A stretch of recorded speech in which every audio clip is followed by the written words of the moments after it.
Evangelho de João, capítulo 1, versículos de 19 a 23. Eis o testemunho de João.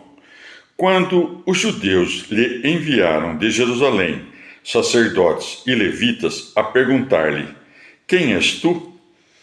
Ele confessou a verdade, não a negou, e confessou: Eu não sou o Cristo.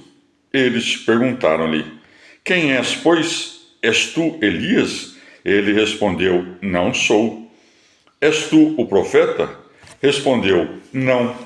Disseram-lhe então: Quem és, pois, para que possamos dar resposta aos que nos enviaram?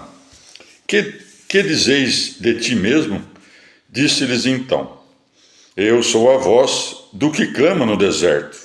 Endireitai o caminho do Senhor, como disse o profeta Isaías. Palavra da salvação.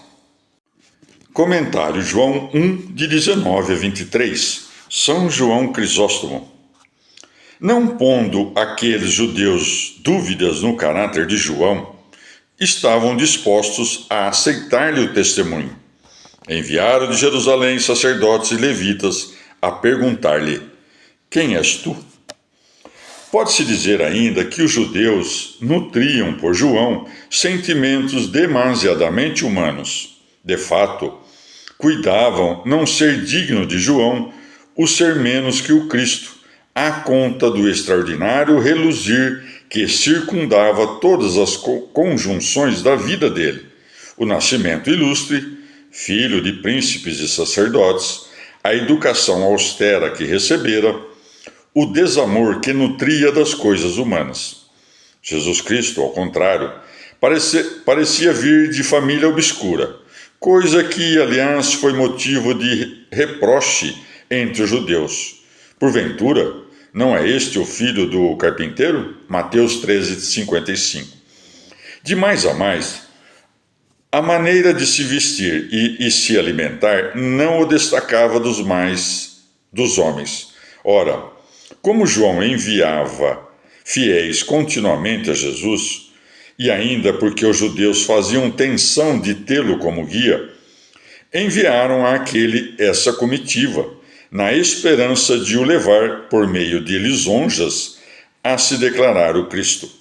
Portanto, não lhe enviaram homens desprezíveis, como fizeram, por exemplo, com Jesus, quando lhe mandaram servos e herodianos, mas sacerdotes e levitas, e não quaisquer sacerdotes e levitas, mas os de Jerusalém, isto é, os mais autorizados dentre eles.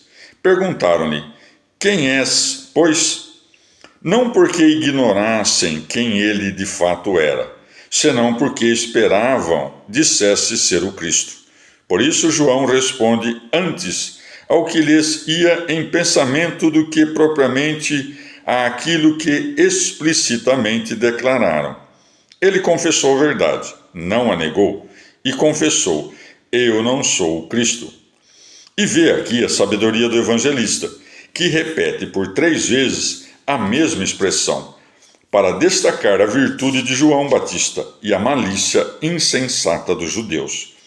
De fato, corre ao servo fiel a obrigação de não somente não tomar para si a glória que pertence de direito a seu Senhor, senão também rejeitá-la quando lhe é ofertada, mesmo que o seja pelas multidões.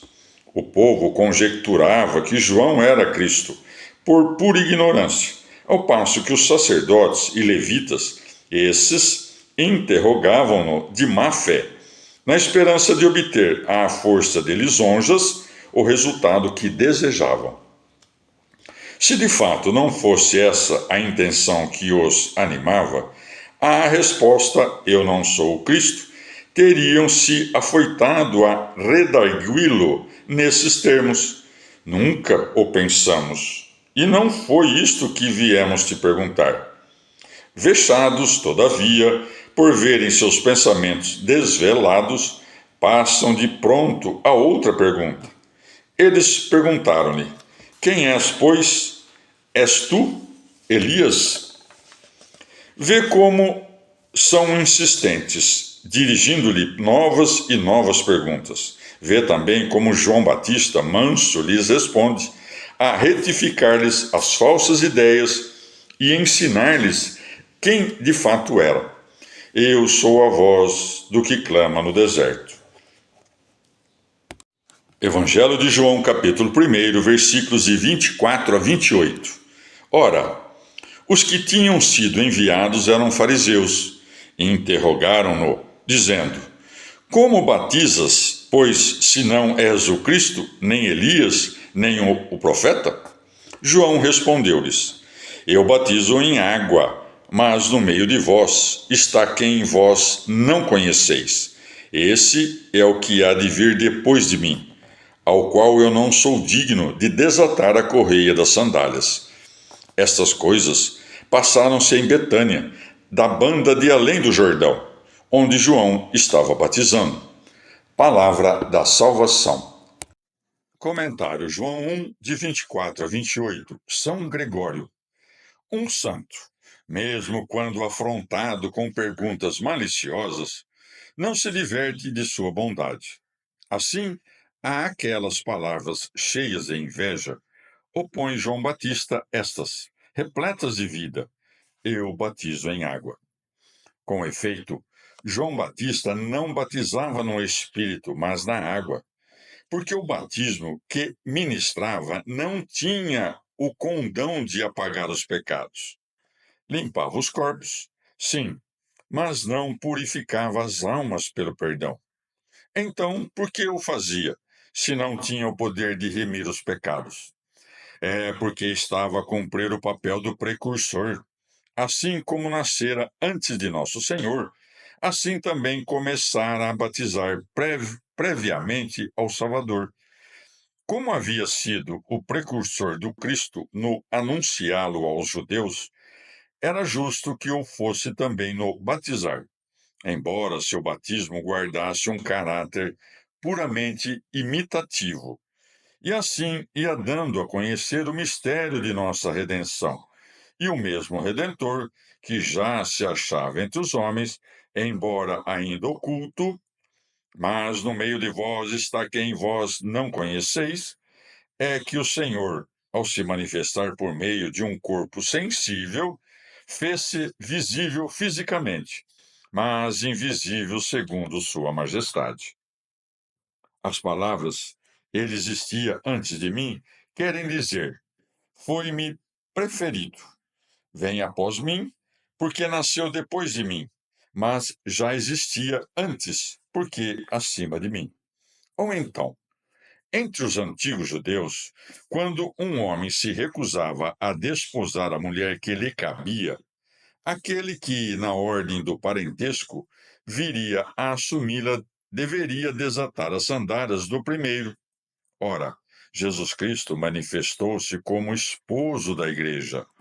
É, pois, com razão que João Batista se declara indigno de desatar-lhe as correias, como a dizer: Sou indigno de descalçá-lo, porquanto não pretendo usurpar-lhe injustamente o título de esposo. Podemos entender esta passagem ainda noutro sentido. Sabemos que os sapatos são confeccionados a partir de animais mortos.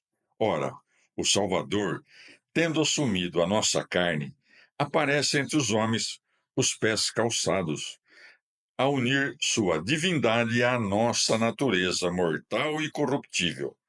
A correia das sandálias simboliza, pois, o liame desta misteriosa união. João Batista não pode desatar-lhe a correia das sandálias, porque, de si, não pode sondar o mistério da encarnação. De fato, parece dizer: Que há de espantoso que ele esteja posto acima de mim, ele que nasceu, é bem verdade, depois de mim, mas cujo nascimento me toca como um mistério insondável?